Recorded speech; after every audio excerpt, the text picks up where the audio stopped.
So hello students, now today I have to start the next topic of the chapter Chemical Kinetics. The chapter name is what?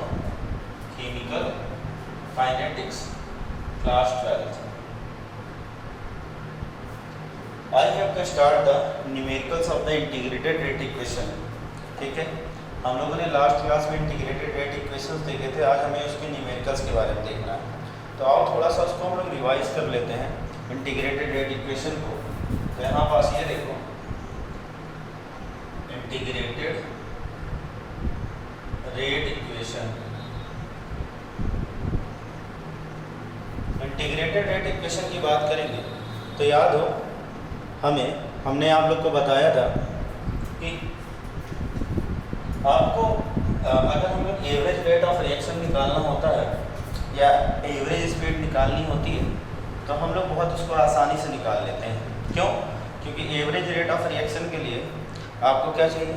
Total concentration चाहिए और divided by total time चाहिए। लेकिन अगर बात होती है instantaneous rate of reaction की, तो इंस्टेंटेनियस रेट ऑफ रिएक्शन को कैलकुलेट करना हमारे लिए बहुत मुश्किल है, जिसके लिए हमारे पास जो टर्म आया वो क्या आया?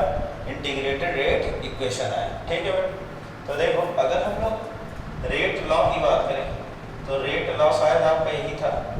रेट लॉ क्या चीज़ k A to the power what x और B to the power what y, है ना।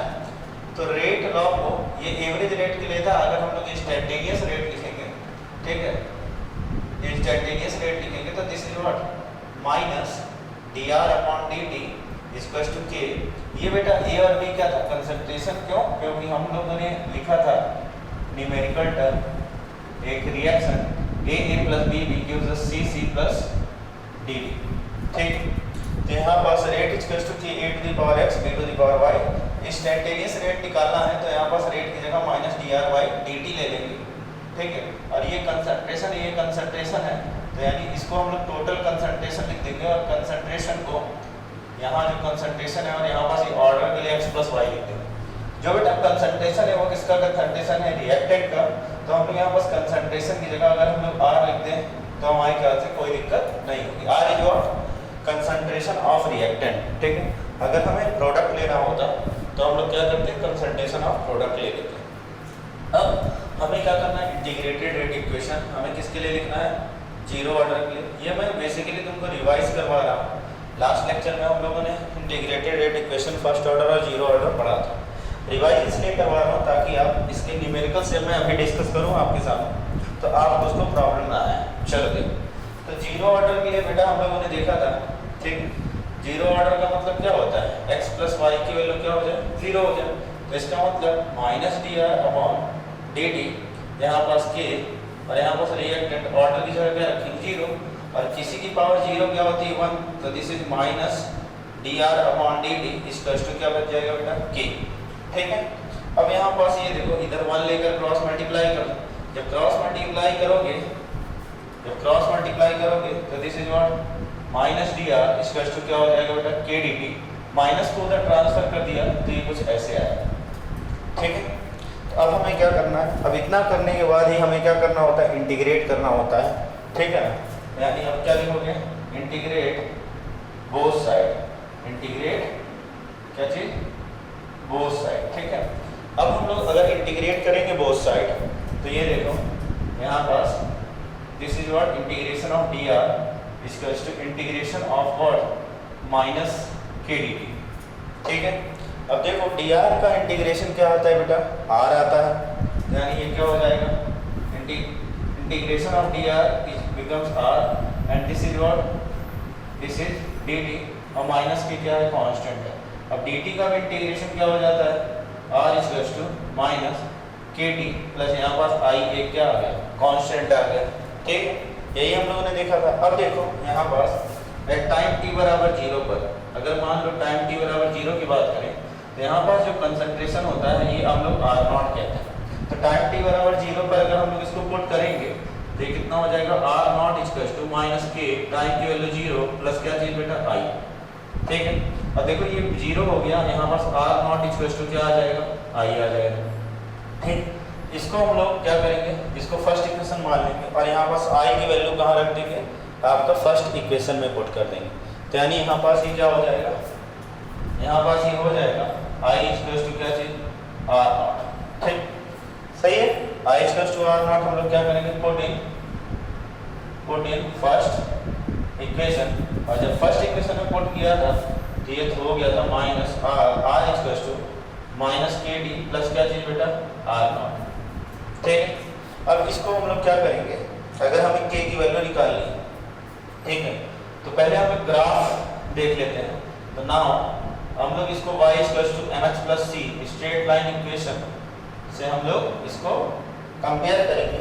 और y टू अगर हम लोग mx प्लस सी की बात करें तो यहाँ पास y की जगह क्या है r है, ठीक, m की जगह क्या है माइनस के दैट इज स्लोप, x की जगह क्या है टाइम और r नॉट क्या है इंटरसेप्ट। तो यानी इसका हम लोगों ने ग्राफ देखा था, ग्राफ कैसा था, ये कुछ इस तरह से, इधर क्या था बेटा कंसंट्रेशन और इधर क्या था आपका टाइम, ठीक है। तो अगर ये कंसंट्रेशन था और ये टाइम था तो यानी यहाँ पास ये जो स्लोप आया है ये कैसे आया, ऐसे आया, ठीक, ये स्लोप कैसे आया, ऐसे आया, this is what, this is minus के, ठीक है। और यहाँ से यहाँ तक ये इंटरसेप्ट है, ठीक है ना, क्यों, क्योंकि यहाँ पास ये जो लाइन है तुम्हारी जीरो से नहीं स्टार्ट हो रही है, तो यहाँ से यहाँ तक की वैल्यू जो है वो क्या है आर नॉट है, और ये पूरा ये जो लाइन है ये किसकी लाइन है, आर की कंसंट्रेशन की, और यहाँ पास ये क्या है टाइम।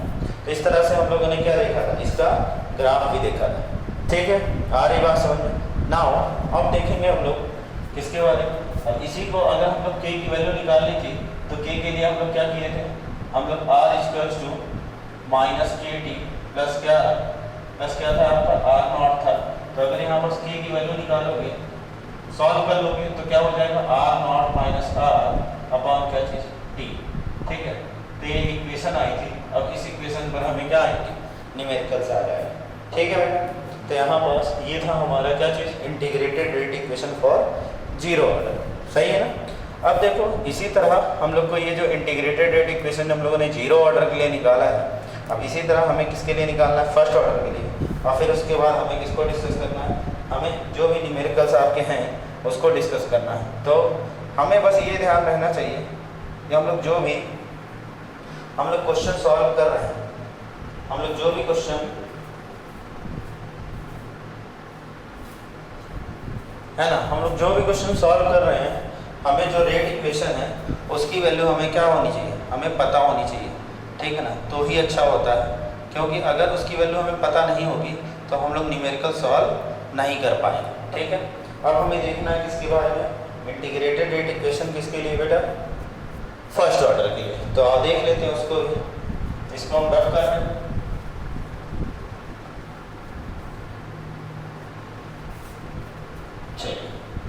ठीक है। तो ये एज अ रिवीजन था ताकि मैं न्यूमेरिकल सॉल्व करवाऊँ तो आपको प्रॉब्लम ना आए, ठीक है।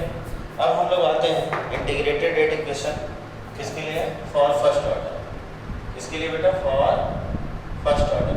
तो देखो अगर हम लोग फर्स्ट ऑर्डर की बात करेंगे तो फर्स्ट ऑर्डर का मतलब यहाँ पास x प्लस वाई की वैल्यू क्या हो जाए 1, x प्लस वाई की वैल्यू क्या हो जाए 1 हो जाए, ठीक है ना। अब देखो यहाँ पास x प्लस वाई की अगर वैल्यू 1 हो गई, x प्लस वाई की वैल्यू अगर यहाँ पास 1 हो गई तो यहाँ पास integrated rate equation r equals to क्या था minus d r by d t, है ना, minus d r upon d t is equals to क्या था बेटा के, और यहाँ पास रिएक्टेंट की पावर क्या हो जाएगी, उसकी बात 1 हो जाएगी। तो यानी ये हो जाएगा minus d r upon d t is equals to k r, सही है बेटा। अब देखो के को इधर ले लो और नहीं आर को इधर ले लो और डी टी को उधर ले लो, क्यों, क्योंकि यहाँ पास जो आर का इंटीग्रेशन करोगे with respect to d r करोगे, तो यानी ये हो जाएगा minus d r upon r equals to क्या चाहिए बेटा के डी टी। इस माइनस को उधर ट्रांसफर कर दिया, ये आ गया, ठीक, कोई दिक्कत। अब क्या करना है, इंटीग्रेट बोथ साइड, इंटीग्रेट क्या करना है बेटा बोथ साइड। तो अगर हम लोग बोथ साइड अगर हम लोग इंटीग्रेशन करेंगे तो इंटीग्रेशन साइन लगाओ, अब इंटीग्रेशन साइन लगाओगे तो ये हो गया क्या चीज, ये देखो कुछ इस तरीके से, integration of d r upon r is equals to integration of minus k d t, ठीक है। यहाँ पास ये देखो integration of r with respect to d r करेंगे तो क्या हो जाएगा आपका log e to the power x, that is what, इसके लिए हम लोग क्या लिखते हैं ln r, ठीक है, इज इक्वल्स टू ये माइनस के बेटा बाहर आ जाएगा, कांस्टेंट हो जाएगा और इंटीग्रेशन ऑफ dt क्या कहलाएगा d, सही है ना, कोई दिक्कत ना हो। अब फिर से हम लोग क्या करेंगे, एट टाइम t बराबर 0 ले लेंगे, टाइम t बराबर 0, अच्छा प्लस यहाँ पास i आ जाएगा कांस्टेंट, ठीक, तो एट टाइम t बराबर 0 पर ये क्या हो जाएगा आपका ln r is equals to minus k into 0 plus क्या जी बेटा i, ठीक, ln r नॉट हो जाएगा, इनिशियल कंसंट्रेशन टाइम t बराबर 0 पर क्या होता है r नॉट होता है, ठीक, यही तो पढ़े, तो यहाँ पास ये ln r not is equals to k into 0 plus i, तो यहाँ पास ये हो जाएगा ln r not is equals to क्या चीज i, ठीक है। अब इसको हम लोग क्या करें, इसको फर्स्ट इक्वेशन मानकर हम लोग इसमें पुट कर दें तो क्या हो जाएगा बेटा, पुट इन फर्स्ट इक्वेशन। जब हम लोग इसको फर्स्ट इक्वेशन में पुट करेंगे तो this becomes ln r not is equals to,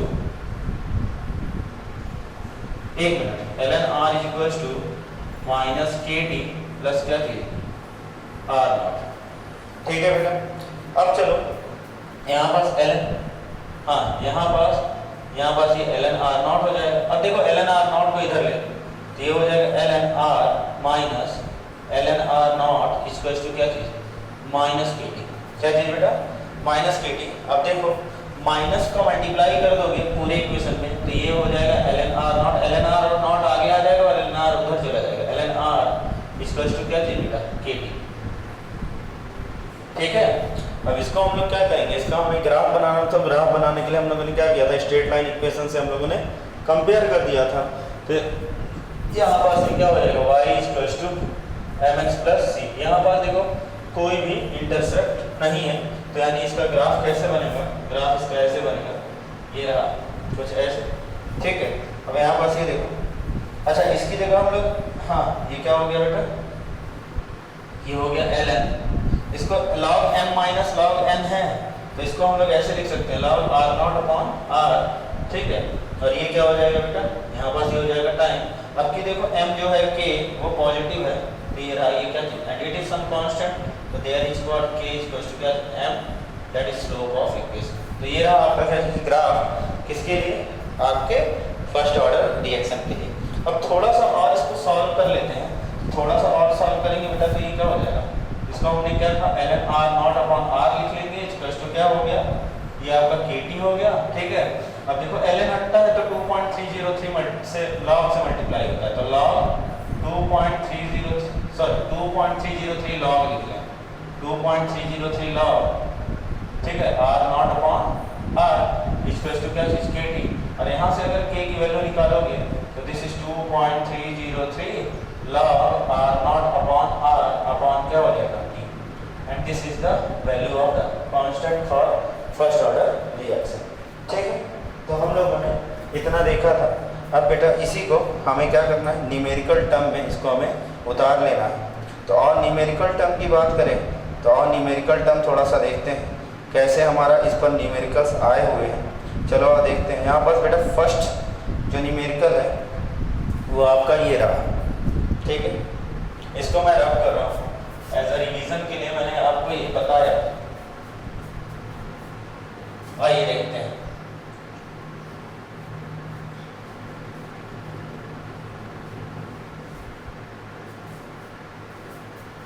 ये देखो, अब क्वेश्चन है आपका initial concentration of N2O5, the numericals is what, initial concentration of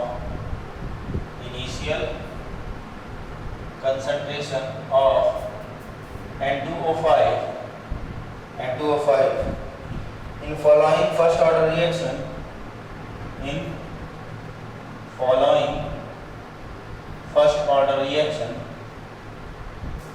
in following first order reaction, और फर्स्ट ऑर्डर का जो रिएक्शन दिया है वो दिया हुआ है N2O5 gives us 2NO2 plus half O2 plus half O2, ठीक है, ये आपका दिया हुआ है, ठीक है। आपका क्या दिया हुआ है बेटा, initial concentration of N2O5 in following first order reaction is this. Watch 1.24 into 10 की पावर -2 मोल पर लीटर एट 298 केल्विन, ठीक है, 318 केल्विन, कितना बेटा 318 kelvin. The concentration of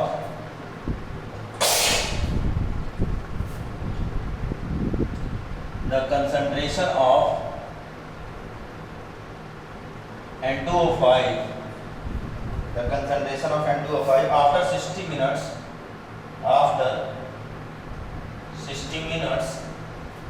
was 0.20 into 10 की power -2 mole per liter. Calculate the rate constant of the reaction at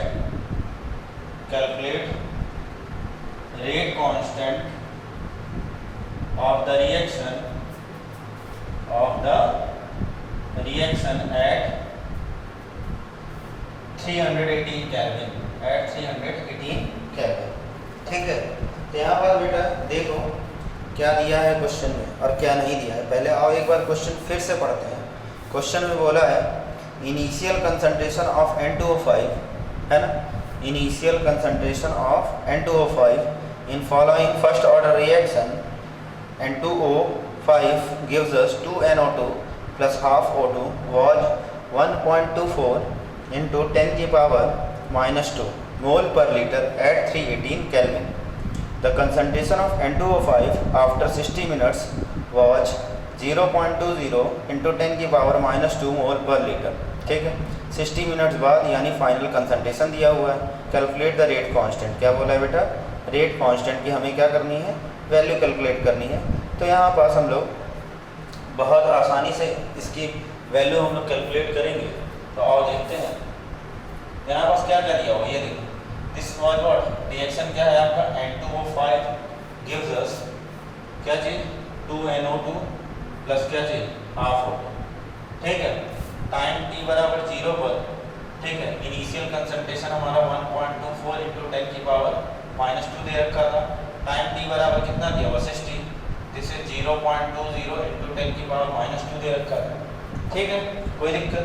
अब तुमसे बोला था कि क्या किसकी वैल्यू फाइंड आउट करना है, k की वैल्यू फाइंड आउट करना है, ठीक है। तो अगर हमें k की वैल्यू फाइंड आउट करना है तो यहाँ पास याद है ये कैसा ऑर्डर रिएक्शन है, फर्स्ट ऑर्डर रिएक्शन है, ठीक है। तो फर्स्ट ऑर्डर रिएक्शन के लिए इंटीग्रेटेड रेट इक्वेशन हम लोगों ने पढ़ा, since k = 2.303 log r0 upon what बेटा t, this is initial concentration, यही तो है r0 की वैल्यू, और this is final concentration, this is r की वैल्यू। तो यहाँ पर k = 2.303 log, ये क्या हो जाएगा, ये कितना दिया हुआ 1.24 into 10 की पावर -2 अपॉन 0.20 into 10 की पावर -2 अपॉन टाइम कितना दिया बेटा 60 मिनट्स, ठीक है। देखो 10 की पावर -2 से 10 की पावर -2 कैंसिल हो गया, देखो पॉइंट से पॉइंट कटे